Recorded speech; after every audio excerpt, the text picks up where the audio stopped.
Assalamualaikum warahmatullahi wabarakatuh. Halo Sobat Misteri Sunyi Mencekam. Semoga Anda masih selalu setia bersama kami, channel yang setiap hari selalu menyuguhkan cerita-cerita misteri menarik. Dan untuk kesempatan kali ini kami akan berbagi sebuah kisah misteri yang berjudul Kamar Rumah Sakit Angker. Terlihat seorang wanita dengan tubuhnya yang berlumuran darah berlari sekencang-kencangnya. Meskipun nafasnya tersengal-sengal, ia tak ingin berhenti. Namun tiba-tiba lehernya ditarik oleh dua tangan yang berkuku panjang. Ia mendongak dan melihat ke sosok kuntilanak yang wajahnya penuh belatung. Sosok itu membuka rahang dan langsung menggigit wanita tersebut. Seorang wanita terbangun dari tidur. Ia mengambil kacamata dan langsung memakainya. Ia mengusap keningnya yang berkeringat, seraya mengatur nafas yang masih terengah-engah. Di sebuah rumah sakit ternama, Siloam Hospital, yang terletak di Yogyakarta, beberapa orang sedang mendengarkan pria separuh baya berpidato. Mereka semua adalah karyawan magang yang akan dipekerjakan pada rumah sakit tersebut. Mereka juga sudah mengikuti beberapa tes untuk bisa menjadi karyawan tetap di sana. Kebetulan hari ini adalah tes terakhir untuk mereka selama kurang lebih 1 bulan. Jadi, kami sudah menyiapkan beberapa rumah sakit cabang khusus untuk kalian mengambil mayat yang akan digunakan untuk percobaan nanti. Ujar pria bernama Andre Maumere yang terkenal sebagai dokter bedah nomor 1 di Yogyakarta. Ia juga menjabat sebagai direktur utama di rumah sakit tersebut. Setelah berpidato, pria itu pun pergi meninggalkan semua karyawan magang dengan perasaan berkecamuk. Suasana langsung ricuh, ada yang terkejut dengan penuturan Andre, ada yang bergidik ngeri, bahkan ada pula yang memilih mundur karena tidak sanggup melakukan tes itu.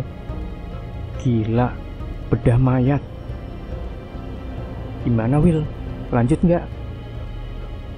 Celetuk salah satu pria bernama Hugo kepada temannya. Lanjutlah, tinggal tes terakhir juga. Serius kamu? Ini mayat loh Will, serem tau. Ntar siang ke mall aja. Wilson tiba-tiba mengalihkan pembicaraan. Mau ngapain? Beli rok buat kamu, dasar banci. Wilson pun pergi dengan mencangklong tasnya. Sialan kamu Will. Hugo tak terima dan mengumpatnya. Semua karyawan berhamburan keluar ruangan dan melihat brosur yang ditempelkan di dinding pengumuman. Itu adalah nama-nama karyawan magang yang sudah dikelompokkan dalam beberapa tim untuk tes terakhir ini. Netra Wilson menatap dari atas ke bawah, sedang mencari di mana namanya berada. Huk, aku mau pindah tim, serunya tiba-tiba. Begitu bencinya dirimu terhadapku, hah? Hugo menatapnya tajam. Wilson hanya tersenyum melihat temannya itu. Suka sekali ia menggodanya. Tak disangka mereka satu tim dengan Peter, orang yang tidak disukai mereka. Sempat adu mulut saat mereka bertemu, tetapi adu mulut mereka berhasil dihentikan oleh Angel, kekasih pria itu. Wanita cantik itu pun berkenalan sambil menjulurkan tangan. Melihat ada wanita cantik, buru-buru Hugo menyabet tangannya. Namun karena terus dilirik Peter, ia pun tidak meneruskan aksinya. Tidak lama kemudian, satu wanita lagi datang bernama Pinky. Ini lengkap sudah tim mereka yang berjumlah 5 orang. Sebelum berpisah, Angel mengatakan kepada mereka untuk berkumpul lagi besok di depan rumah sakit. Niatnya untuk bersama-sama mengambil mayat untuk tes terakhir. Keesokan harinya, Mentari sudah ingin kembali ke peraduan. Terlihat pemuda-pemuda berdiri di depan pagar rumah sakit. Salah satu dari mereka sedang beriring-iringan. Siapa lagi kalau bukan Peter? Tak habis-habisnya ia mengumpat si Pinky yang belum datang juga. Akhirnya tak berselang lama, wanita yang ditunggu-tunggu pun datang. Maaf, aku mengalami kecelakaan. Peter ingin memberikan pelajaran kepada wanita itu, tapi dihalangi Angel. Bukan saatnya melampiaskan kemarahan. Mereka harus segera mengambil mayat sebelum hari mulai gelap.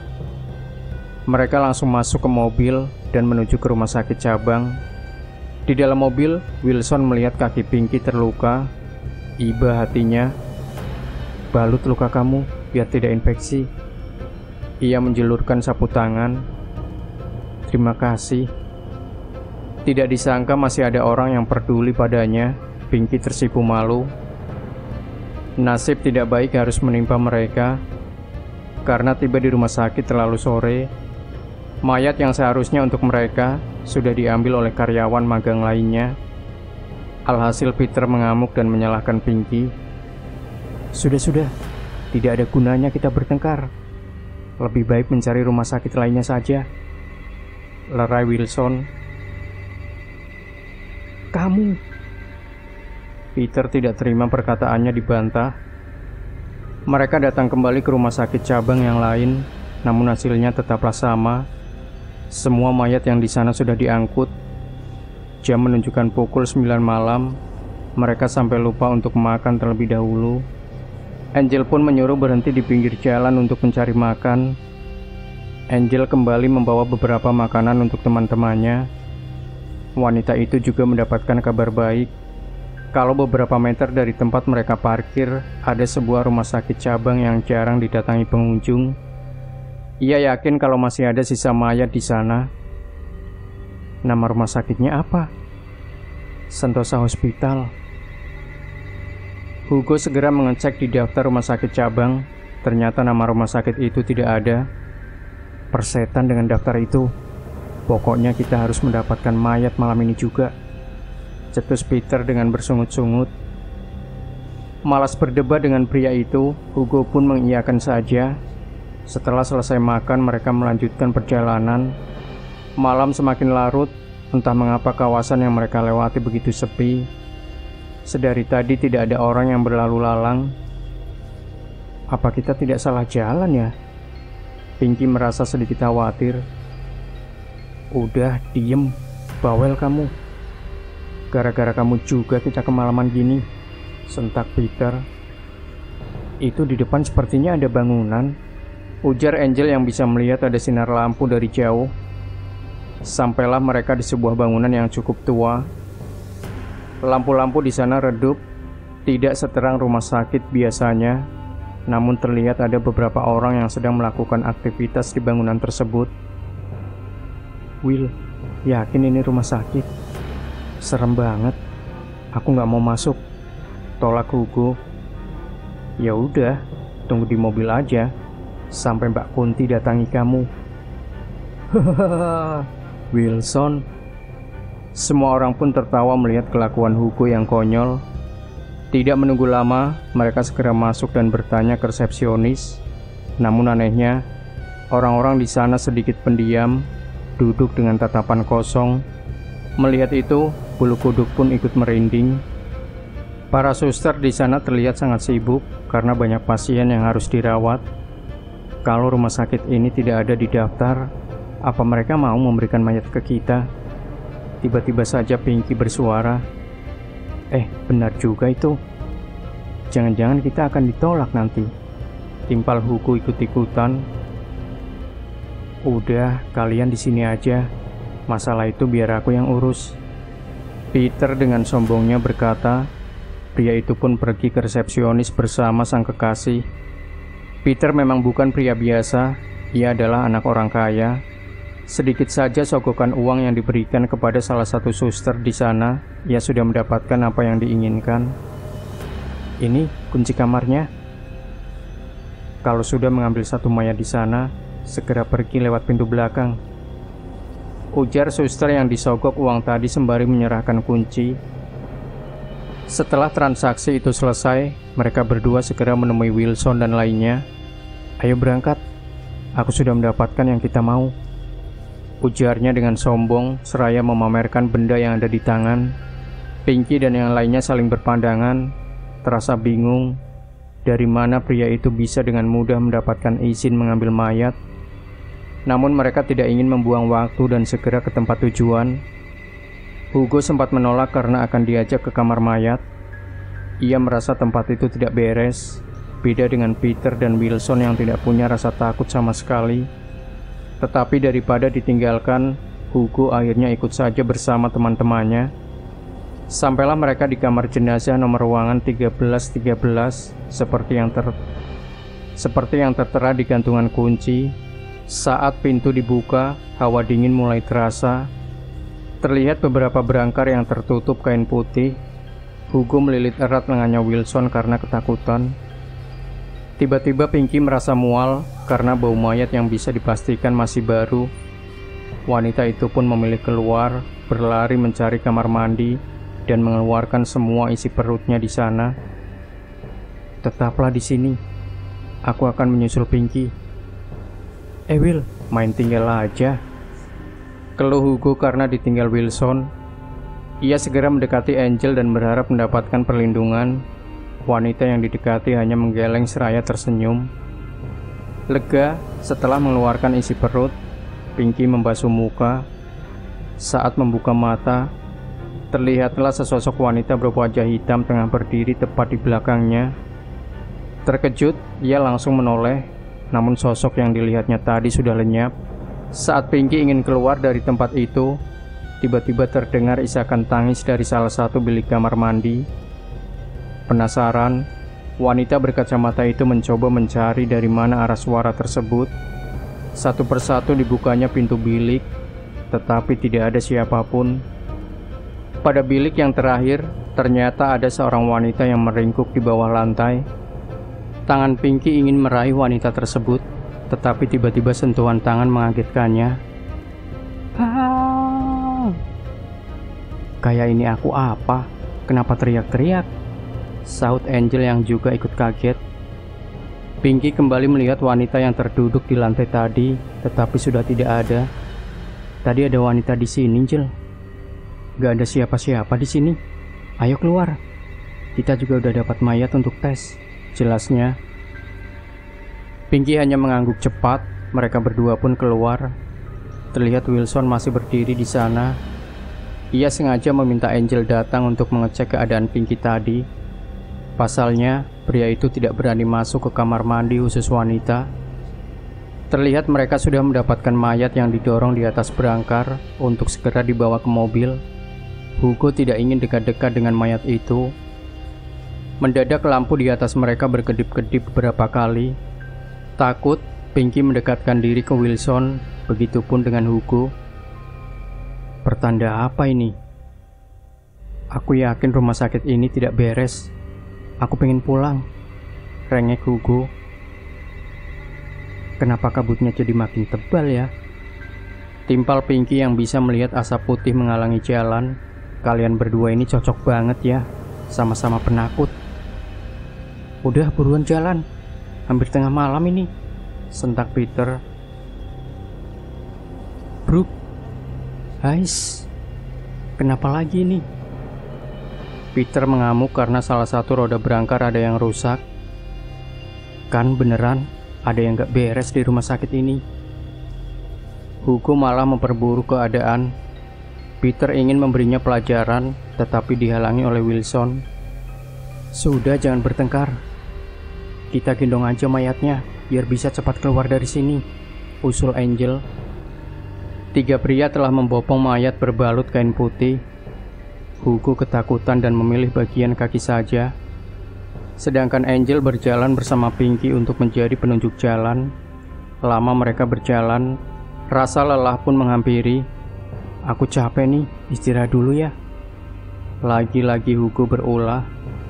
"Aneh, kenapa kita kembali ke kamar 1313 lagi? Apa sedari tadi kita hanya berputar-putar di sini?" Wilson menunjuk kamar yang tidak jauh dari tempat mereka berdiri. "Sial, sepertinya kita tersesat." Peter menyuruh meletakkan mayat yang mereka bawa. Kemudian ia mengambil benda pipih di dalam tas. Ya, ia mencari ponsel untuk meminta bantuan. Tetapi sayangnya, tidak ada sinyal satupun di sana. Begitupun ponsel milik lainnya. "Aku merasa ada sesuatu yang aneh di sini." Angel mulai buka suara. "Sayang, jangan berpikiran yang tidak-tidak.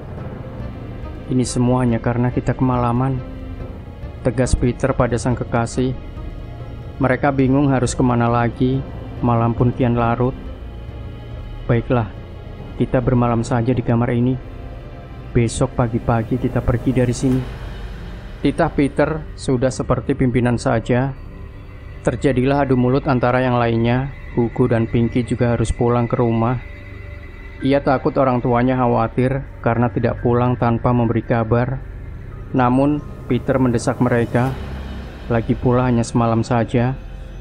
Pria itu juga mengancam akan mengganti orang-orang di timnya agar mereka semua tidak lulus. Mendengar itu, mau tak mau mereka harus menurut saja. Masuklah mereka ke kamar 1313 kembali. Angel mengeluarkan parfum dan menyemprotkan ke beberapa area. Tujuannya agar bau mayat tersebut tidak begitu menyengat. "Apa kita akan tidur bersama mayat-mayat ini?" tanya Wilson. Peter punya ide. Ia menyuruh teman-temannya untuk meletakkan beberapa mayat ke lantai agar mereka bisa tidur di berangkar. Satu persatu mayat pun diletakkan sesuai perintah. Hugo pun ikut membantu karena terpaksa. "Maafkan aku, Yat. Jangan ganggu aku ya. Mimpi indah," ujar Hugo seraya menyembah mayat tersebut. Saat Hugo berbalik, tiba-tiba kakinya dipegang oleh sebuah tangan berlumuran darah. Spontan ia langsung berteriak memanggil kedua temannya.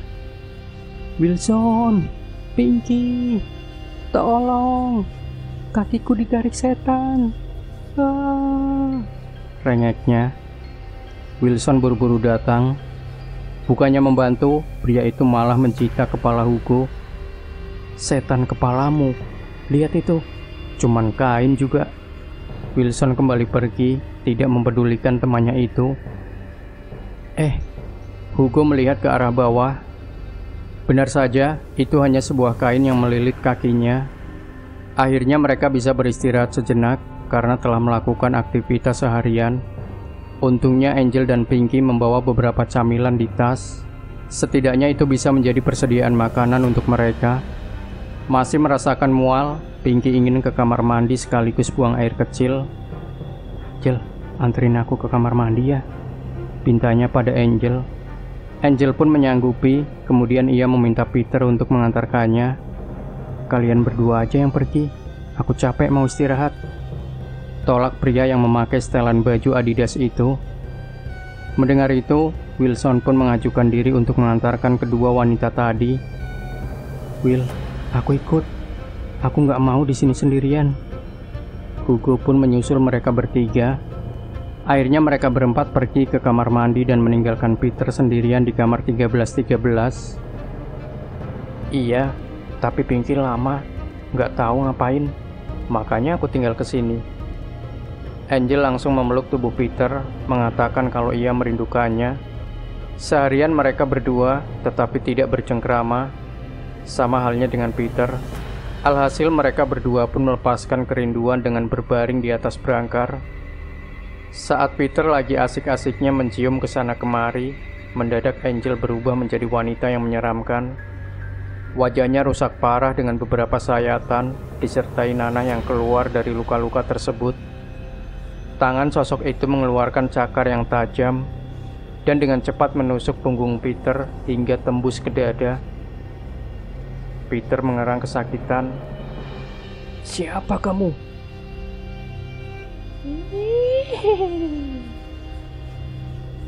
Peter pun menghindar, ia segera pergi dari sana. Pria itu berlari kencang dengan tidak mempedulikan tetesan darah pada tubuhnya. Di tempat lain, Hugo sudah selesai buang air besar. Ia berharap temannya Wilson tidak meninggalkannya karena terlalu lama. Saat keluar dari bilik, ia melihat Wilson sedang mencuci tangan. Ternyata kamu masih di sini. Benar-benar teman yang baik," puji Hugo seraya mencuci tangan. Namun pria yang dipuji hanya diam dan masih sibuk mencuci tangan. "Will, kalau dilihat-lihat, Angel itu cantik juga ya. Menurut kamu gimana?" Pria yang ditanya pun masih diam 1000 bahasa. Tidak biasanya Wilson begitu. Hugo merasa aneh. Tiba-tiba terdengar teriakan dari luar. "Buruan keluar, Hug. Apa kamu mau tidur di dalam sana, hah?" Sudah bisa dipastikan itu adalah suara Wilson. Hugo tersentak. Jika Wilson ada di luar, lalu yang di sampingku ini siapa? Gumamnya dalam hati. Suara pancuran air masih terdengar, keringat dari pelipis mulai bercucuran. Penasaran, Hugo pun mencoba menengok untuk melihat siapa yang ada di sampingnya. Tubuhnya membeku setelah melihat sesosok wanita dengan rambut yang menutupi wajah. Saat wanita itu mendongak, wajahnya hancur terbakar. Bola matanya pun ikut meleleh dan sudah berpindah tempat. Wah, setan! Hugo berlari tunggang langgang sampai menabrak Wilson.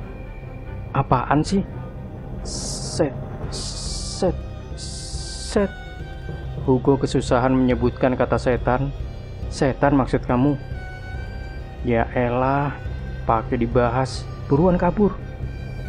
Hugo segera menarik tangan temannya dan pergi dari sana. Kebetulan Angel dan Pinky juga sudah selesai. Akhirnya mereka berempat kembali ke kamar 1313.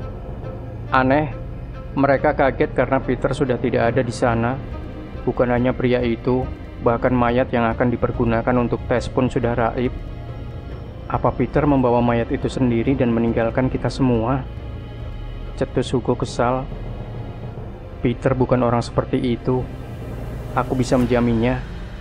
Timpal Angel membuat pembelaan. Lalu kemana perginya dia? Pinky ikut heran.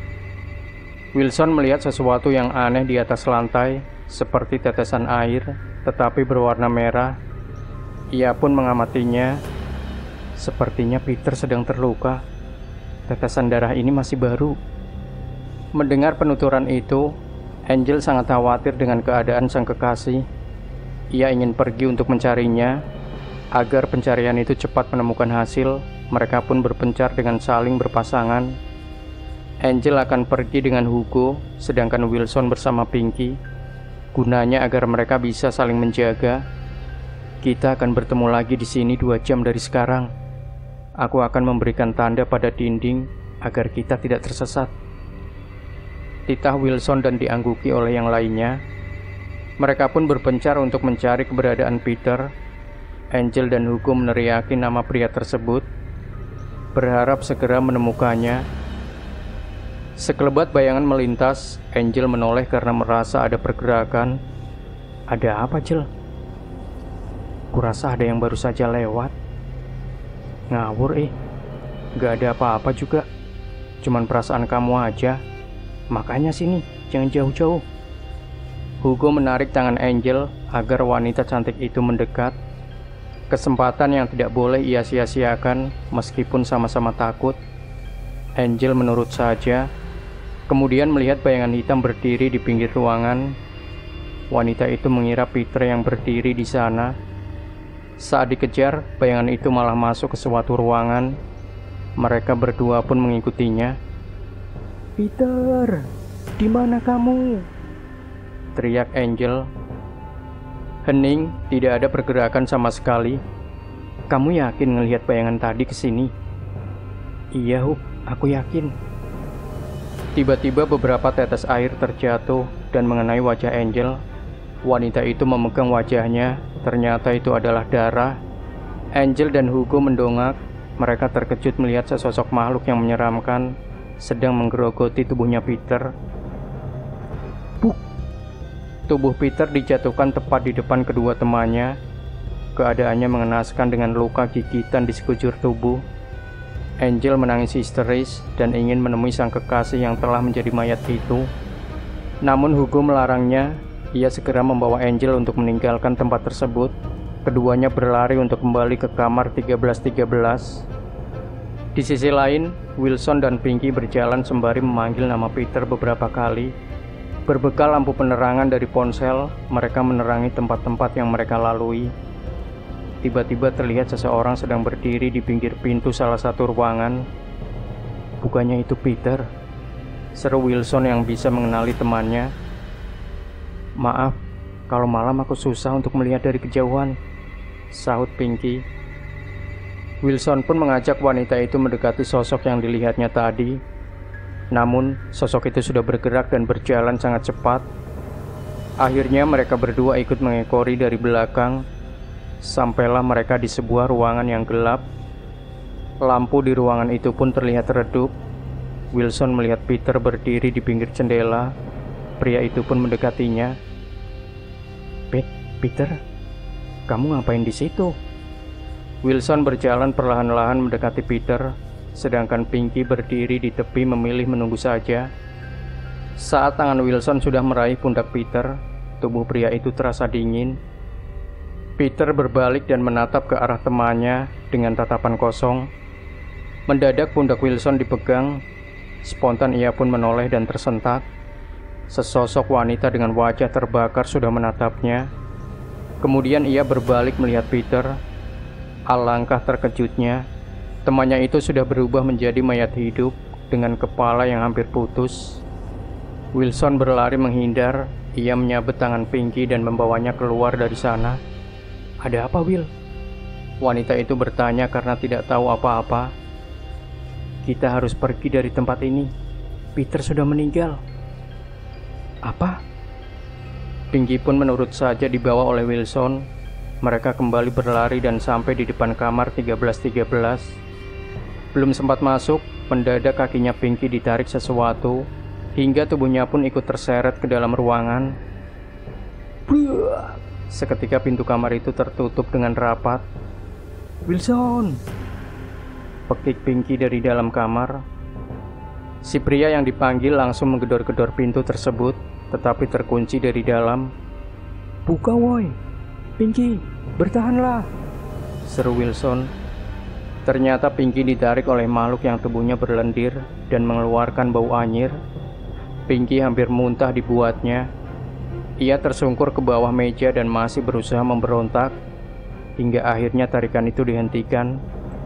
Makhluk itu pun mendekat. Terlihatlah wajahnya yang hancur meleleh.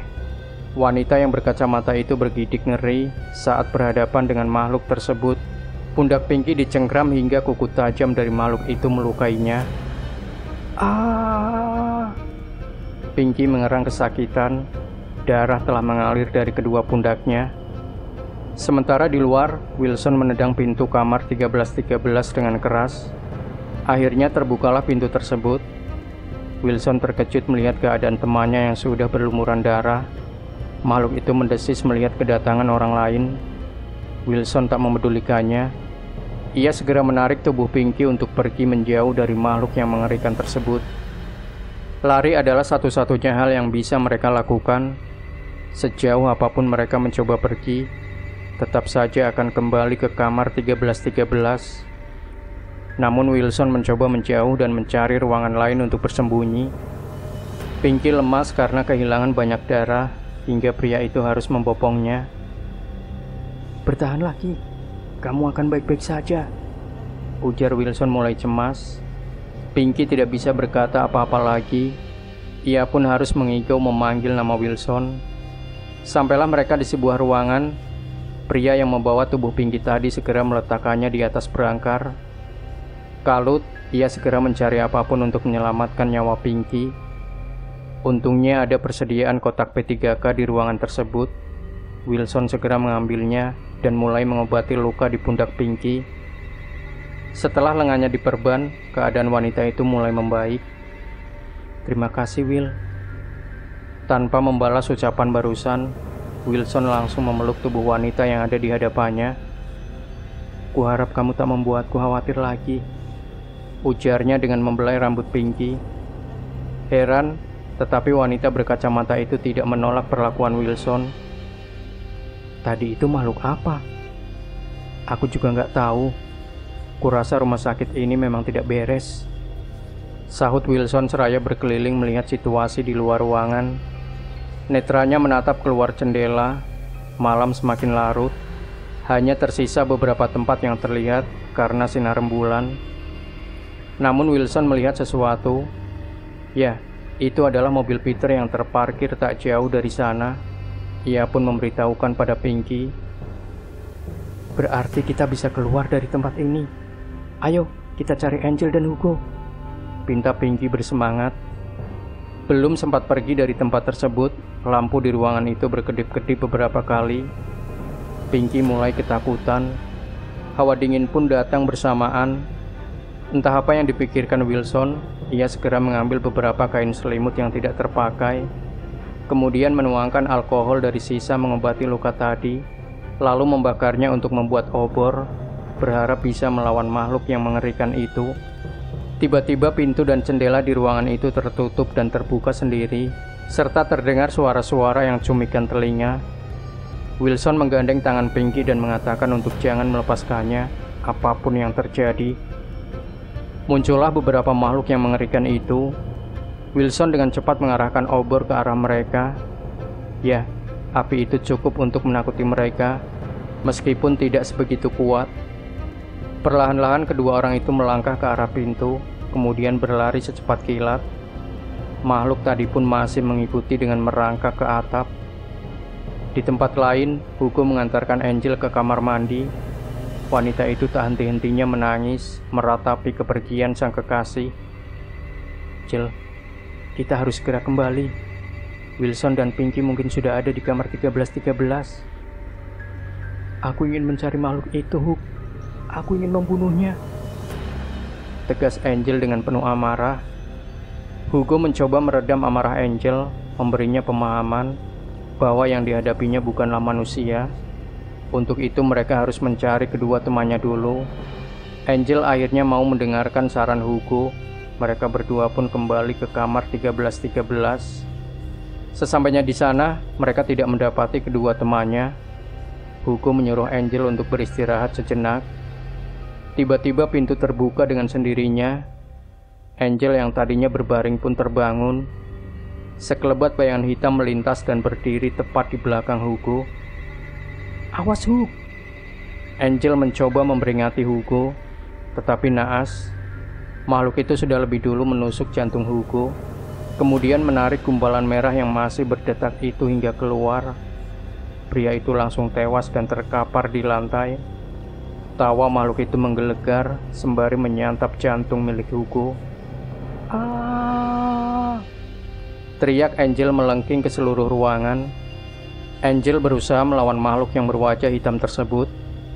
Matanya melotot memperhatikan pergerakan sang mangsa. Secepat kilat makhluk itu sudah berada tepat di hadapan Angel, kemudian mencekik wanita itu dan mematahkan kepalanya. Tewaslah mereka berdua. Wilson dan Pinky baru saja sampai. Mereka terkejut melihat kedua temannya sudah tewas. Hugo, bangun, Hug. Jangan tinggalin aku seperti ini. Wilson menangis karena teman kesayangannya sudah meninggal. Begitu pula dengan Pinky yang merasa kehilangan. Kedatangan mereka berdua yang membawa obor membuat makhluk itu pergi. Pinky mendekati Angel dan melihat keadaan temannya yang mati mengenaskan itu. Ia menutup mulut menahan tangisan. Pinky melihat tas milik Angel yang isinya berserakan di lantai. Salah satu benda di sana dibutuhkan olehnya. Wanita itu mengambil kunci mobil milik Peter. Setelah itu ia kembali menemui Wilson untuk mengajaknya keluar dari tempat terkutuk itu. Namun si pria masih enggan meninggalkan tubuh Hugo yang sudah tidak berdaya di sana. Ayo Will, kita harus pergi dari tempat ini sebelum terlambat. Aku ingin membawa Hugo bersama kita. Perdebatan mereka harus berhenti karena beberapa makhluk yang menyeramkan telah datang dan bergelantungan di atas kamar tersebut. Salah satu dari mereka memiliki lidah yang sangat panjang. Wilson segera mendekat dan mencoba melindungi Pinky. Makhluk itu merangkak mendekati kedua orang yang tengah ketakutan. Wilson tidak tinggal diam. Ia mengarahkan obor ke hadapan mereka. Pria itu merogoh saku celana, kemudian memberikan korek api ke tangan Pinky. Untuk apa ini, Will? Apapun yang terjadi, kamu harus bisa membakar tempat ini. Jangan pedulikan aku, Ki. Hah? Maksud kamu? Ternyata Wilson memiliki rencana untuk mengorbankan dirinya menjadi santapan makhluk itu agar Pinky bisa kabur dari sana. Tidak, aku tidak mau melakukannya. Aku mau kita keluar dari sini, Will. Meskipun aku mati, hatiku masih tetap bersamamu. Wilson, tidak. Isak Pinky, aku mencintaimu, Ki. Aku sudah mengikutimu sejak lama. Maaf karena baru sekarang bisa mengutarakannya. Pinky segera memeluk tubuh Wilson seraya terisak-isak. Namun wanita itu belum mau pergi sebelum mendapatkan jawaban. Ia ingin tahu kenapa makhluk itu memburu dan membunuh teman-temannya. Pinky pun berteriak pada semua makhluk yang menyeramkan itu. Tidak butuh waktu lama, angin kencang pun tiba-tiba datang. Mereka berdua diperlihatkan sebuah kilasan. Saat berada di mobil Peter, pria itu menyetir dengan kecepatan tinggi karena ingin segera sampai ke rumah sakit cabang yang tadi dibicarakan. Namun tidak disangka malah menabrak seseorang. Mereka semua keluar untuk melihat keadaan. Ternyata seorang gadis sudah terkapar dengan kakinya yang terluka. Terjadilah adu mulut di antara mereka. Pinky dan Wilson ingin membawa gadis tersebut ke rumah sakit. Namun, Peter dan Angel menolaknya. Mereka berdua tidak ingin terkena masalah dan juga membuang-buang waktu. Lagi pula tidak ada yang melihat.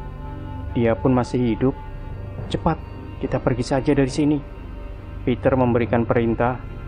Daripada ditinggalkan di tengah jalan oleh Peter, akhirnya mereka kembali ke mobil untuk melanjutkan perjalanan. Pinky masih menatap gadis yang terbaring di pinggir jalan itu. Ia berharap akan ada seseorang yang menemukannya. Tidak disangka-sangka, ban mobil milik Peter melindas sebuah tas. Ternyata di dalam tas berwarna hitam itu berisi sesajen dan beberapa foto orang-orang yang sudah meninggal. Bisa dipastikan bahwa sesajen itu untuk makhluk-makhluk yang telah menghuni rumah sakit tersebut. Kini mereka menuntut balas kepada Peter dan teman-temannya. Wilson dan Pinky saling berpandangan. Mereka benar-benar tidak menyangka kalau perbuatannya itu akan menimbulkan malapetaka. Kata maaf pun tidak cukup untuk mengganti semua yang telah terjadi. Pergi dari sini sekarang, Ki. Meski berat, itulah yang harus dilakukan Pinky. Ia tidak punya pilihan lain. Makhluk itu mulai mendekat, kemudian menarik kaki Pinky dan Wilson bersamaan. Pria yang sudah lama menyukai gadis di sampingnya itu segera membantu agar Pinky bisa terlepas dari genggaman. Lari, Ki. Pinky segera berdiri dan berlari meninggalkan kamar 1313. Ia berjanji akan memusnahkan semua makhluk yang menyeramkan itu. Wanita itu menatap Wilson yang sudah digerogoti oleh beberapa makhluk sekaligus. Bahkan tubuhnya sudah dicacah habis dan dijadikan santapan untuk mereka. Pinky menutup mulutnya dan melanjutkan perjalanan. Ia masih berlari dengan tubuhnya yang berlumuran darah.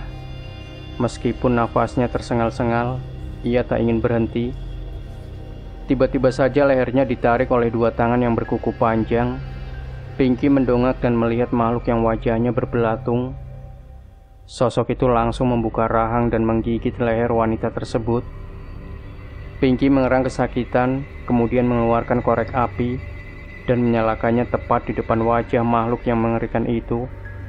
Pinky langsung dijatuhkan ke lantai. Ia segera berlari kembali dan tidak mempedulikan rasa sakit di lehernya. Dari kejauhan terlihat sinar matahari telah muncul ke permukaan bumi. Pinky lega, akhirnya bisa keluar dari tempat itu. Kesempatan itu Pinky gunakan untuk mencari keberadaan mobil milik Peter.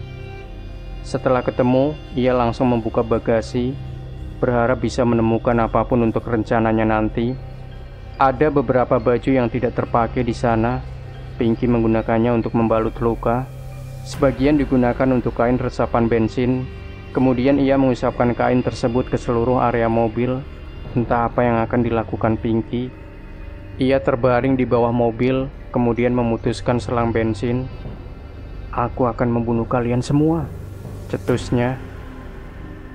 Pinky bingung karena tidak bisa mengendarai mobil. Tetapi tekadnya sudah bulat. Ia harus bisa membawa mobil itu masuk ke tempat di mana teman-temannya tewas. Perlahan-lahan, wanita itu mulai menggerakkan ban mobil tersebut. Namun tiba-tiba menginjak gas dan membuat mobil melaju cepat hingga menabrak pintu. Keluarlah asap dari mobil tersebut. Pinky segera keluar dari mobil. Pinky berusaha memancing makhluk-makhluk yang mengerikan itu untuk datang dengan cara berteriak-teriak. Benar saja, beberapa saat kemudian, datanglah mereka dan sudah mengepung Pinky. Entah dari mana asalnya makhluk itu, tetapi semua berwajah menyeramkan. ada juga yang tidak memiliki kepala. Meskipun ada rasa takut, Pinky harus tetap bertahan. Mati ataupun hidup sudah menjadi keputusan akhir. Saat beberapa makhluk itu mulai mendekat dan ingin memangsa Pinky, tiba-tiba Pinky segera menyalakan korek, kemudian membuangnya ke arah mobil yang sudah diolesi bensin. Api pun mulai menjalar kemana-mana. Beberapa dari makhluk tersebut sudah terpanggang dan meleleh. Pinky berusaha kabur keluar ruangan, menghindari kejaran mereka semua. Boom! Ledakan hebat terjadi. Pinky terpental jauh. Ia menangis meratapi semua teman-temannya yang telah tiada. Namun ia juga bersyukur karena masih hidup. Lelah, letih, itulah yang Pinky rasakan sekarang hingga membuatnya tak sadarkan diri.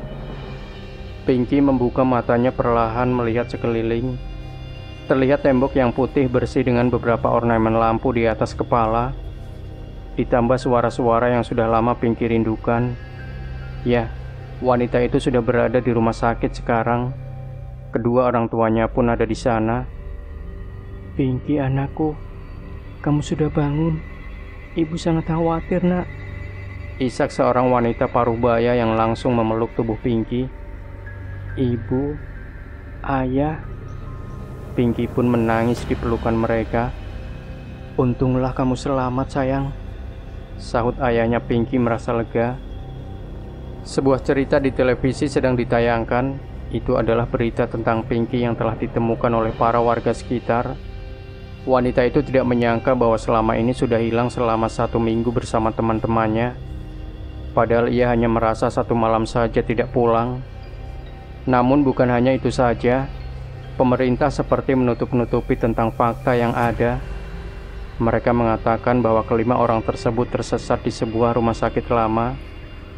Kelima orang tersebut tidak bisa keluar dari tempat itu hingga persediaan makanan yang mereka miliki habis.